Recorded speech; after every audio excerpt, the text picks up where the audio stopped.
Hi there, my name is Steve Gerhardt, and as always, this is the Unagi Observer. Thank you so much for stopping by and watching the video. I always appreciate that you guys do that. Again, just to let you guys know, the week of celebration for the pretty lady who gives me food, she's celebrating an important birthday. So it's continuing, but I have a little bit of time to make a little video for this upcoming upload on Monday, early Tuesday morning. So yeah, so just a little video for you guys. So why don't we just go ahead and start just talking about a couple things. So the first thing I wanted to just briefly talk about is that after work tonight, I drove by Beyond Video, which is my new video store. Yes, video stores still exist, believe it or not, and this is one of them, called Beyond Video. The link for it will be down below. There will also be a link to my other channel, Unagi Steve, where I actually talk more in detail about it. So if you want to know more about Beyond Video here in Baltimore, please check those links out. That would be awesome. But anyway, so more importantly, stop by just to pick up some movies for this upcoming week. Actually, I have 2 weeks to watch these things, and just to show you real quick what I got here. So I did see this years ago, but my memory's kind of hazy on it, and I figured why not rewatch it, because I've watched the really enjoying the new version of Dune right now, but I've also have a special place in my heart for the 1980s version of Dune. But there is another version of Dune out there that was done in the 2000s, and it was a series. It was a television series. I think it was Sci-Fi Channel, and I could be wrong on that. And anyway, so I figured why not kind of like remember this and just watch it, because the part 2 of Dune is coming up here pretty soon. So of course I got that year's 2000. I think it's 2001. So I'll be watching this over the next couple weeks. Another thing that I got that I will be watching, and I am a big Kurosawa fan, but I have not seen all of Kurosawa stuff, and I happened to look at this and I'm like, I don't think I know. I've heard of it. I know what it's about, but I don't think I've ever actually watched it. So it's and please pardon my poor Japanese, but I'm gonna try here. So Kagemusha. It's a this is one of those movies later in Kurosawa's life, when after he did Ran, which was the last big thing that he did that was really popular, and he just kind of did some of these other movies. This is a colorized Kurosawa movie, meaning that he did this in color. Most of his movies are in black and white, so this ought to be kind of interesting. It's probably in the same vein of Ran. Ran was actually his version of King Lear, but this is a total feudal Japan samurai epic kind of thing. So we'll see how that goes. But the real thing, the real score here, and this is actually going to enable me to do a anime review for you guys. Yeah, it's been a little while since I've done an anime review on an anime channel. So as I was poking around Beyond Video, which is a kind of a, not only does it have kind of relatively recent stuff and things like that, some popular stuff, it is a video store that has that eclectic collection of things that maybe you saw at 3 a.m. in the morning and you haven't seen it since, very esoteric kind of stuff. So I was looking through their animation section, and they actually, for their animation section, they actually mix all the animation styles together. So anime is mixed in with everything else. So I saw this and I was just like, oh, I don't think I know this. Maybe I've seen a couple of these, but I don't know. So there's, I think, about 10 anime shorts made by Tezuka Osamu, right? So the great Tezuka, mangaka, the astonishing work of Tezuka Osamu. That's the name of the video. So I will be watching this, and the next video from a week from today, or whenever this comes up, you're gonna get a review, an anime review. Oh, I know, it's been a while since I've done one. So anyway, just kind of talk about that. And again, if you want to check out Beyond Video, check the links out down below, and hopefully maybe that might interest you. I don't know, we'll see. So the next thing I want to talk about, it's a little grimdark, to say the least. So, you know how isekai is still chugging along.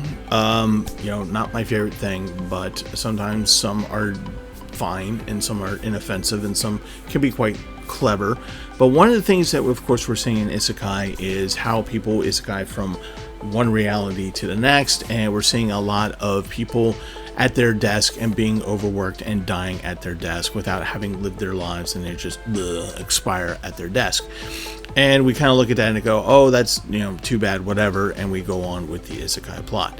So just to kind of add a little bit of realism to those kinds of isekai, and just to kind of just put it out there. And not that it happens here in America so much. I did once have a job where or two jobs where I didn't get a day off for like 5 months, but I wasn't overworked, meaning I didn't have like this like weird like amount of overtime. It's not like I had hundreds of hours of overtime and I was like never at home or anything like that. No, once the shift was over, I went home, kind of a thing. It was just that once I got the better job, then that situation disappeared. But I kind of have an idea of like just at the end of like after 5 months, you're just like, oh my god, I'm so freaking tired, kind of a thing. But that's really not about me. It's about a story that popped up on CNN for me earlier today, and it's about, and this is a real story, this is a real tragedy. So basically in Japan there is hopefully a bill that is being offered into their government, and hopefully it will pass, that will do something about this phenomenon in Japan about people being massively overworked, and just that kind of weird work culture where you do everything for the business and your family comes second, your life comes second, you do everything for the business. And we've seen those anime, right? We've seen those anime where people are just like, bucket list of the dead, right?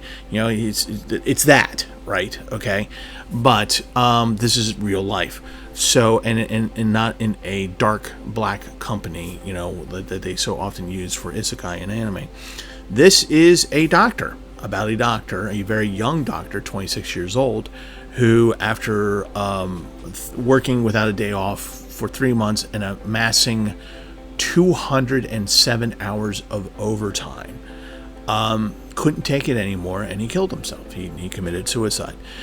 His mother, of course, the family, are all, going to the government, going, you got to do something here. This has got to change. And hopefully it will, because this is not normal. This is not, there is a work culture, and, Americans have a work culture too, believe it or not. We actually do have one, where we kind of, let people to a certain point take advantage of us. This is on a whole nother level, and this is a doctor, by the way. This isn't just some guy, at a, punching at an Excel spreadsheet on a screen at a computer at work for, 90 hours a week. This is a doctor, okay, and he's been overworked. He's no days off for 3 months in a row, 207 hours of overtime. It's apparently, according to the article, 34% of doctors in Japan are qualified to amass that amount of overtime. So here's kind of the weird thing, is that here in America, and it's actually something that I have to deal with myself and my staff, is overtime, because our people don't want to pay for overtime, but they want to get the most that they can out of us. In Japan, apparently, they don't have a problem with giving you overtime pay. They just expect you to do it, right, and be there to the expense of your mental health, your physical health, the health of you and your family. It's kind of off the charts. And so this story came up today, and I was kind of thinking about isekai anime, where we see someone who is just they work themselves to death, literally. And we kind of go, oh, that's kind of weird. That's okay, whatever. That's kind of, to us, that's not something that would happen. It's a real thing.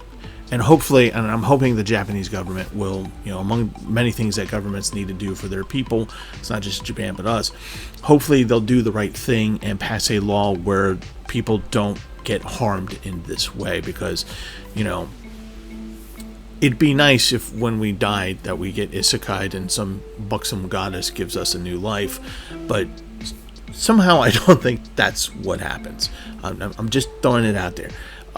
So, you know, just keep that in mind when you're watching an isekai.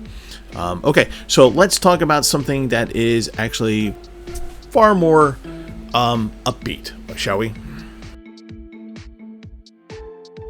So this next category falls under the idea of things I wish we had in America, but I know that we really can't because we'll probably just destroy or vandalize the machines. And I'm talking about gachapon machines. So just recently, I was able to watch a video from Ginger Gaiden. I'll leave the link to her video channel on YouTube down below. Please give her channel some love. She makes some really, really fun videos. And yeah, please give her channel some love. But also, I'm going to put a link in particular to the gachapon video that she's done. She's done a few others like these. I just think it's very interesting conceptually. So, you know, for those of you who may not know, gachapon are, you know, these like little toys that you get in like little baubles. They're in these machines, you know, coin-fed machines, and, you know, different denominations. And you put it in there and you twist the handle and out pops the little toy keychain, towel, something that's related to the anime that is listed on the machine. So like there might be a Spy Family, a Mobile Suit Gundam, a Blue Seed, or, you know, whatever anime that you may think of. You know, the vending machine isekai, Girls and Bouncer, you know, all that kind of stuff. So, you know, what's kind of interesting, what I saw from a video and reading up on it, is these stores that you can find within the cities in Japan where, you know, it's these small little places, but they're lined with these machines and different styles of the machine. But, you know, you can go in there, and if you got a little bit of money and you're interested in anime and you want, you know, a little tchotchke of things, then you can go in and spend money and get these little things.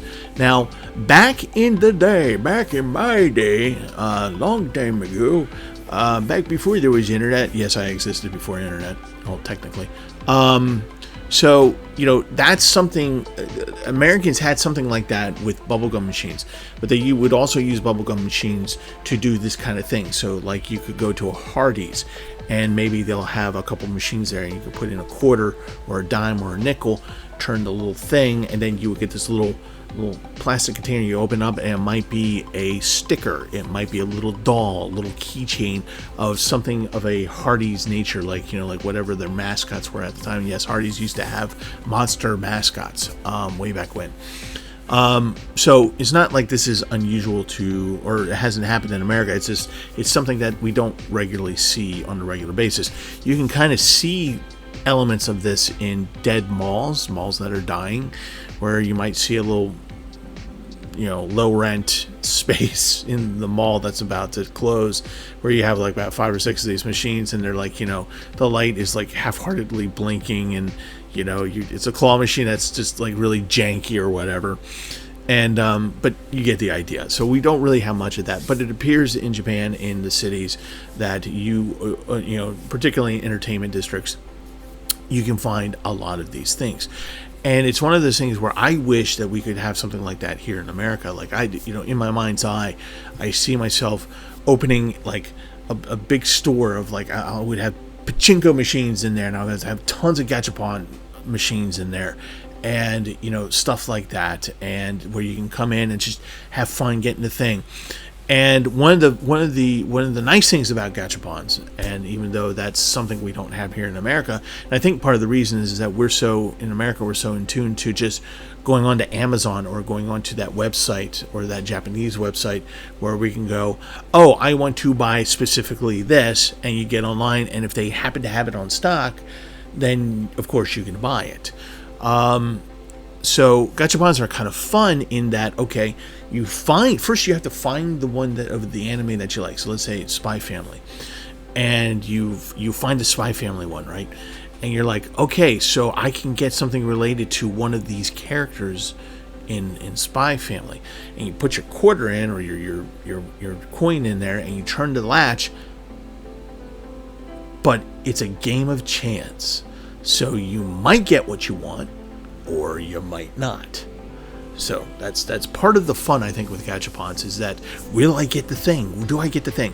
It's kind of like going to a convention and, you know, have those boxes with the question marks on it, and you're just like, do I spend the $40? Because I might get crap, or I might get something wonderful. It's kind of like that. But I can see Americans kind of like abusing it in terms of, like, you know, a gambling addiction. You know, I can just see somebody like standing in front of a gachapon and like have a crumpled cigarette in their mouth, and like a, you know, like a shaking hand with a little beer or you know, like some whiskey inside of a brown bag, and unshaven for like 3 weeks, and a shoddy you know, like jacket, just going, come on, I just need an Anya doll, come on. It's just big, horrible. Because I can see Americans doing that because we abuse everything. It's kind of what we do, unfortunately. But that's something I wish we could have in America, is gachapon, and just like having stores of that, where people can just walk in and just have a happy time trying to get the one thing that they would like to have, or experiment, or just say, let me try my luck on this one. So yeah, so, you know, if you want to know more about gachapon, if you don't know that much about gachapon, please check the link, Ginger Gaiden's link down below. Kira makes wonderful videos, and this video is no exception. So yeah, check it out and see what you think, and maybe someday, just maybe, we can do that here in America. Wouldn't that be cool? Alright folks, that's it for this video. Again, this is kind of an important birthday week for the pretty lady who gives me food. And but next week, you get an anime review. Yes, an anime review. Aren't you lucky? And we're going to talk about the astonishing work of Tezuka Osamu, and some of the stuff that he has put to anime. And like little short films ranging from 5 to 8 minutes, I think. So really looking forward to this. So yeah, see you guys next week. Stay well, stay healthy. Love you guys, and see you next time.